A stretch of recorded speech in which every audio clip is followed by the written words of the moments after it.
Most people want to wholesale their first house, but they don't know how much money they need to get started. In today's video, I'm going to be going over where wholesalers typically spend money, and then I'm going to talk about how to avoid spending a single penny and still making a lot of money wholesaling houses. Oh, and if you're new to the channel, my name's Justin You're Wrong, and I've helped hundreds of people make money in real estate. So before I start, I really want to define wholesaling, because I know when I was just getting started, it kind of took me a while to fully understand. I remember I kept hearing the term wholesaling. This is when I was already flipping houses, and I was like, wholesaling, it kept popping up. And even though someone like on YouTube, people on the internet, like they would teach me like via YouTube video like this, but it would still take a long time to click. Like I didn't get it until I actually did it. So I want to explain again because I want to explain in a way that maybe you can fully understand what it really means. But essentially, wholesaling is kind of like flipping a house, except you're not actually buying it. So you kind of get the benefits of flipping a house, make a lot of money, but you don't have to buy the house itself. Now, here's how it works. With flipping houses, you're going to buy the house, you fix it up, or maybe not, and then you resell it for more. So that's how you make the profit. With wholesaling specifically, you identify a house you want to wholesale. So it's kind of like buying, but you're not. And essentially, you're going to make an offer to the seller on the house. So you're gonna put an offer in. Once they accept your offer, you have a signed agreement between you and the seller. From that point, instead of you buying the house, you're gonna take the contract and you sell the contract to another investor who's actually gonna buy the house for more than you got it locked up for. So I know that might be a little confusing, but for example, let's say I identify a home and I make an offer of $100,000 to the home, seller accepts the $100,000 offer. So now I have a signed agreement saying that I'm going to be purchasing this house for $100,000. From that point, I'm gonna go to my investor friends with the contract and I'm gonna say, hey, you wanna buy this house for $120,000? I am assigning the contract. When I say assigning the contract, I'm basically meaning taking the contract, I'm allowing them to take over all the rights of that contract if they're willing to buy the house for more than I got it for. So I'm not buying the house, I'm just selling the contract. So essentially, I have a $100,000 contract. I go to my investor friend who maybe is willing to pay $120,000. They're like, yeah, $120,000 is still a great deal. I can still make a lot of money because maybe the resale value or the after repair value is $300,000. So they're still getting an amazing deal. So they're like, yeah, I'll buy it for $120,000. And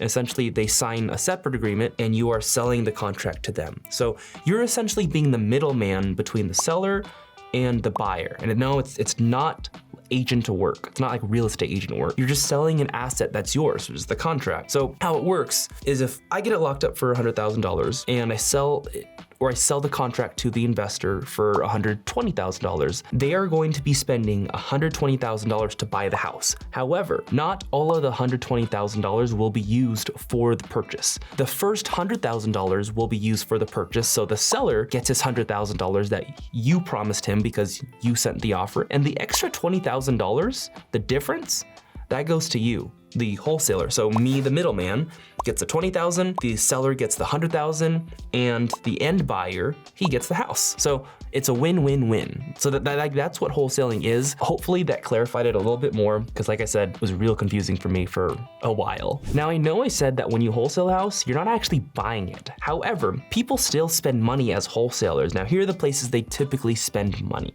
It's not really for buying the house, but it's really in two places. One, probably the biggest place you're actually gonna be spending money if you choose to market is your direct marketing costs. Now, to find these deals as a wholesaler, like it sounds easy in concept, right? But to find these deals, it's a lot of work. You have to be doing some type of marketing, whether it's paid marketing or free marketing, to identify and find these deals to get under contract. So for example, I have found deals through cold calling, which cost a lot of money because I'm either cold calling myself or I'm paying other cold callers to cold call for me. So virtual assistants, stuff like that. But there's also direct mail, where I can mail these sellers to try to buy their house. There's texting, which also costs money. Like all these things cost money. There's door knocking, which is kind of free, except you have to drive around, pay for gas. So like you're spending money on marketing, and marketing defined in the sense of like trying to find deals, and you're You're trying to get deals. Like that's what marketing is. However, there are free ways to market too. There's like looking on the MLS, the multiple listing service where all the real estate agents go to list houses. You can find deals there. You can find deals on social media, which is free. A little bit tougher, but it's free, but I do it too, so it works. You can find deals through just networking and relationships, and these are all great ways to find deals, and I find them that way too. So free, paid, but most wholesalers, they'll spend most of their money on a marketing budget. So they're paying for cold callers, so virtual assistants to help them cold call. They're paying for virtual assistants to help them text blast sellers to try to find deals. They pay for direct mail, because when you mail people, it costs like 50 cents a postage. So it costs money to mail 1,000. Like if I'm trying to mail 1,000 sellers, it costs me like $500. Did I do the math right? Yeah, $500. So it costs money for this marketing. And a lot of people say or think that wholesaling is just like a no money business. It costs money. Well, it can, doesn't have to. A lot of my wholesaling business, my deals come from the free marketing sources like the MLS, networking, and social media. But in the general sense, when you go bigger and bigger, you tend to just spend more money on marketing. So that's just something to know. Like most wholesalers spend money on marketing, but the other place that they'll spend money is the EMD. Now, if you don't know what an EMD is, it's the earnest money deposit. So whenever you buy a house, I know you're not buying a house when you're wholesaling, but whenever you make an offer on a house, typically you're going to be putting down an earnest money deposit. It's basically like a good faith deposit that will go to the seller if you back out. So it's essentially like giving the seller good faith that you're like, no, like I'm a serious buyer. Here's a little deposit for you. If I back out, this money is yours. Like that's kind of what it's for. I think every market's different, to be honest, but most of my EMDs are like $500, $100, $1,000. It kind of depends on the deal, but essentially it's still money. So if you're dead broke, like $0 or maybe $5 in the bank, you probably won't be putting the earnest money deposit down. And that might be a concern for you. So if you make a lot of offers on these homes, a lot of them get accepted, you're like, okay, look, cool. Like I don't have money to put this earnest money deposit down. What do I do now? So the way around that is you can get the end buyer to put the earnest money down if you find them quickly. Now, if you don't find them quickly, and the seller's like on top of you, or the agent is on top of you about like getting the earnest money deposit in, then it gets kind of tough. You can find someone to loan you money for the EMD, but ideally it comes from an end buyer because like they already have interest in the home. But yeah, that's kind of the way around that. And I guess the way around spending money for your marketing is just choose the free methods of marketing, which is MLS, social media, networking, and I'm sure there are more, but that's like the big three in my opinion. Here's a typical conversation that you can have with a buyer if you're struggling to come up with the money for the EMD. So say you find a deal, great deal, like a smoking deal. The seller wants $100,000 for the home, and after fixing up, a light rehab, it's gonna be worth $300,000. So like it's an insane deal. If you get it under contract, so you make the offer, seller accepts it, it's now under contract. Now, maybe you promised $1,000 EMD, but you don't have $1,000. Now what do you do? One, like I said, you can go to an end buyer and you can ask them to provide the earnest money deposit. So here it might sound like this, like,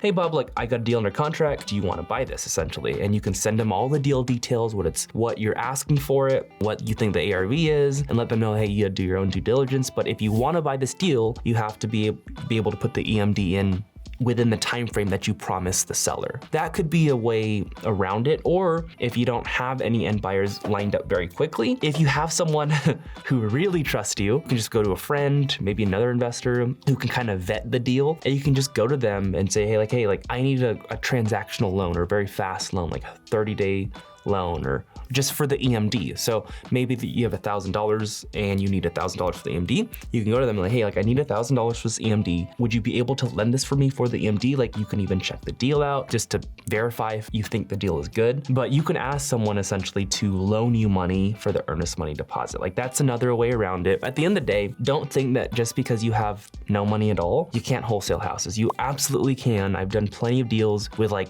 $0 out of my pocket, and it's possible, like not even $1 spent for marketing, no money spent for EMD. So some sellers don't even ask for it. But essentially, don't use not having money as an excuse for not getting started. So wholesaling, real estate investing, like this stuff can change your life, and it's changed mine. I really hope it can change yours too. Oh, and also, if you want help to grow your real estate business, I want you to click on the link in the description and you can get a free strategy session. Peace.